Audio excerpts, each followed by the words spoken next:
Breaking news tonight, a Malaysia Airlines flight with 239 people on board, including 4 Americans, has gone missing. How can you lose a jetliner? How can it vanish in thin air? On March 8, 2014, Malaysia Airlines Flight MH370 was wiped from existence.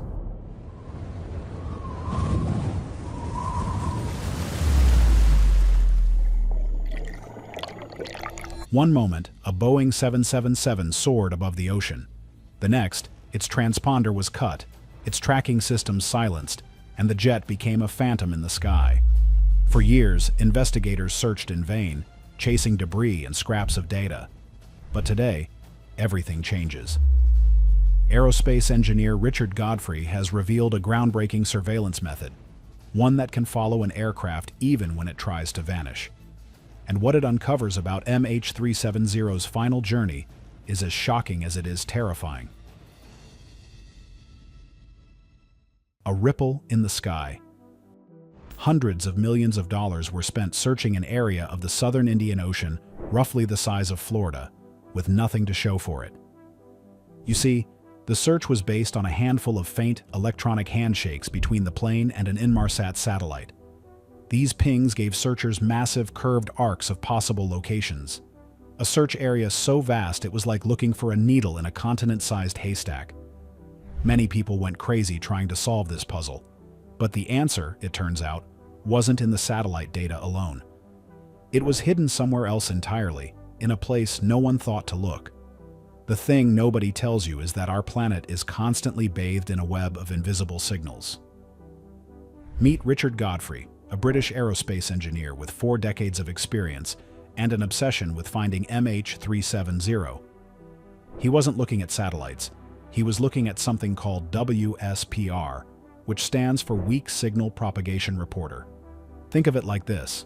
All around the world, thousands of amateur radio enthusiasts, or hams, are constantly sending out low-power radio signals.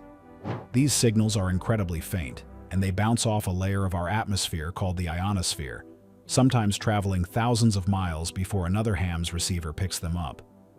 For years, this has just been a hobby. But Godfrey had a wild idea. What if a massive 200-foot-long metal object, like a Boeing 777, flew through this delicate web of signals? Wouldn't it create a disturbance? It absolutely would.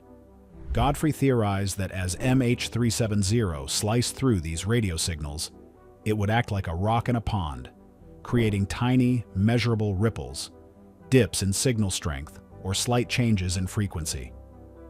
The most incredible part, all of these signals, from every ham operator in the network, are automatically logged, time-stamped, and stored in a massive, publicly available online database called WSPR-Net. It's a global tripwire system that's been running for years, and nobody in the official investigation ever thought to use it. Godfrey spent 3 years and wrote his own custom software to comb through over 200 billion lines of this data. He was looking for a ghost, a specific pattern of disturbances in the sky over the Indian Ocean on the exact night MH370 vanished. And he found it. He isolated 130 distinct anomalies that couldn't be explained by anything else. When he plotted them on a map, they formed a clear, terrifying line. This wasn't like the vague satellite arcs.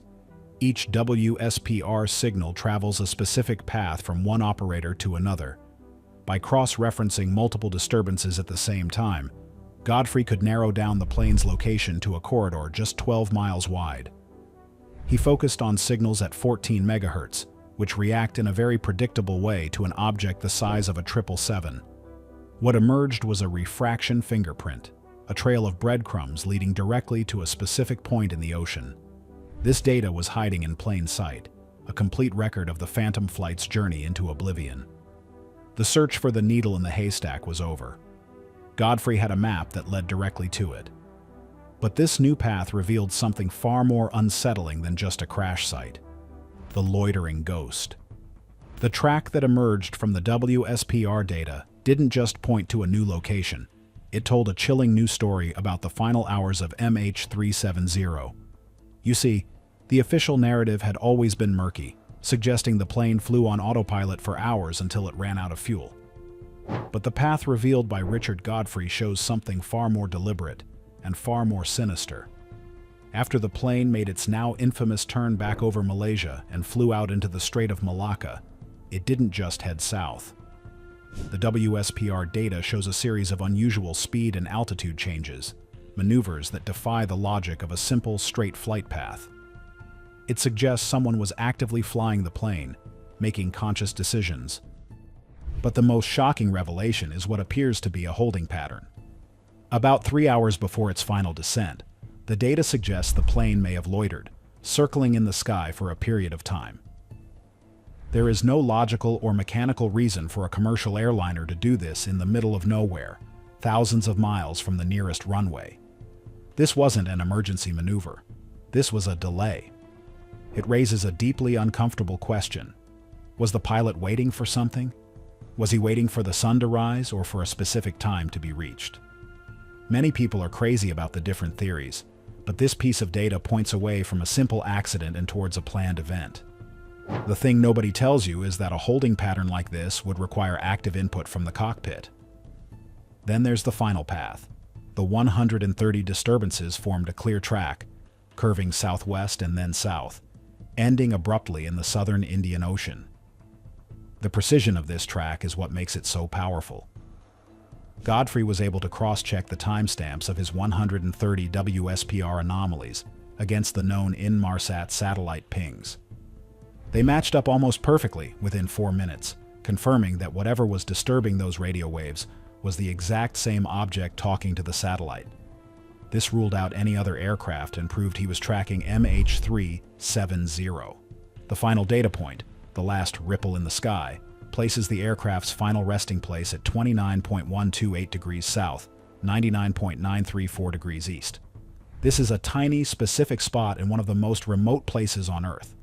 It's about 1,200 miles west of Perth, Australia, in a treacherous underwater region known as the Geelvinck Fracture Zone. This location is a game changer. It's approximately 120 miles outside of the original main search zones. For years, ships were looking in the wrong place. This new location isn't just a guess. It's the end of a very specific digitally verified trail. A trail that suggests the end of flight MH370 wasn't a tragic accident, but the final, terrible step in a carefully executed plan. And as it turns out, there's other evidence that points to this exact same spot. Connecting the dots. A revolutionary theory is one thing, but for it to be believed, it needs proof, corroborating evidence that supports the claim.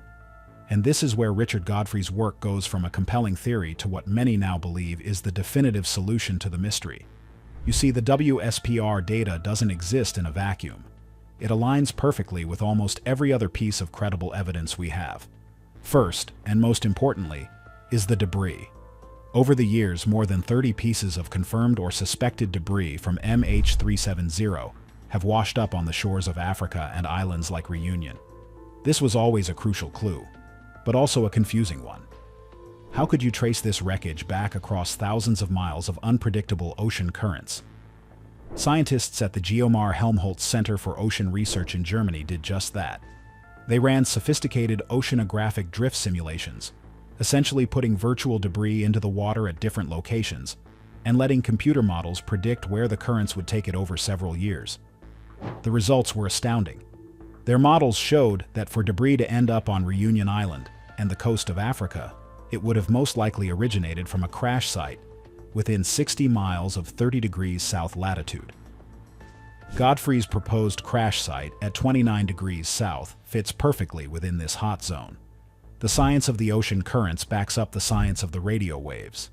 But there's more. To put the WSPR theory to a real-world test, a chartered Boeing 777, the same model as MH370, was flown over a corridor in the Indian Ocean that matched the suspected flight path.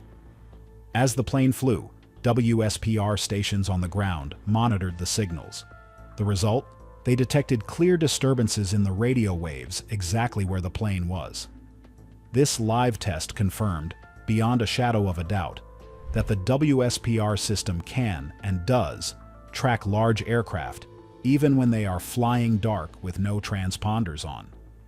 Furthermore, A team at the University of Liverpool applied a complex statistical method called Bayesian analysis to all the available data: the WSPR track, the satellite pings, the debris drift models. Their conclusion gave a 74% probability that the main wreckage of MH370 lies within a small area centered directly on Godfrey's coordinates. This convergence of evidence is what makes the WSPR theory so powerful. It's not one man's idea anymore. It's a theory supported by radio physics, satellite engineering, advanced statistics, and oceanography. It has led the Malaysian government to sign a new no-find, no-fee contract with Ocean Infinity, a deep-sea exploration company. They are preparing to send their advanced robotic submersibles back to the Indian Ocean, but this time, they won't be searching a massive arc. They will be going to one specific, 12-mile-wide box, targeting the coordinates provided by Richard Godfrey. After a decade of darkness, this is the first real glimmer of light. The abyss awaits. So, what does this all mean? After 10 years of false hope, dead ends, and wild speculation, we might finally be on the brink of the truth. Richard Godfrey's work has given the world a credible, scientifically backed target in the crushing darkness of the southern Indian Ocean. If the plane is found right where he says it is, it changes everything. It means the answers, the flight recorders, the black boxes, are lying on the seabed, 13,000 feet down, waiting to be recovered. We might finally learn what really happened in the cockpit during those final silent hours. The families of the 239 people on board, who have lived in a state of suspended grief for a decade, might finally get the closure they have been so cruelly denied. But finding the wreckage could be the beginning of an even more disturbing story. The WSPR data, with its strange flight path and mysterious holding pattern, points directly to a deliberate act. The simplest explanation is also the most horrifying: that a pilot methodically took control of his own plane, flew it for 7 hours into the middle of nowhere, and guided it into the sea. The thing is, this wasn't a chaotic event. The transponder was turned off at the precise moment of handover between Malaysian and Vietnamese air traffic control. The systems were disabled. This wasn't a mistake. It was a plan. This theory forces us to confront an uncomfortable reality about the trust we place in the people at the front of the plane. But let's be real, this case has never been simple, and the theories have gone to some much wilder places. What if the pilot wasn't in control at all? You see, some experts have suggested the possibility of a remote hijacking, a cyber attack that turned the 777 into the world's largest drone. They argue that a hacker could have infiltrated the flight management system, turning the pilots into helpless passengers. This would explain the precise flying and the long, silent journey south without needing a rogue pilot. Then there are the theories about the plane's cargo. What if it was carrying something secret and incredibly valuable, like sensitive military technology or a politically important person?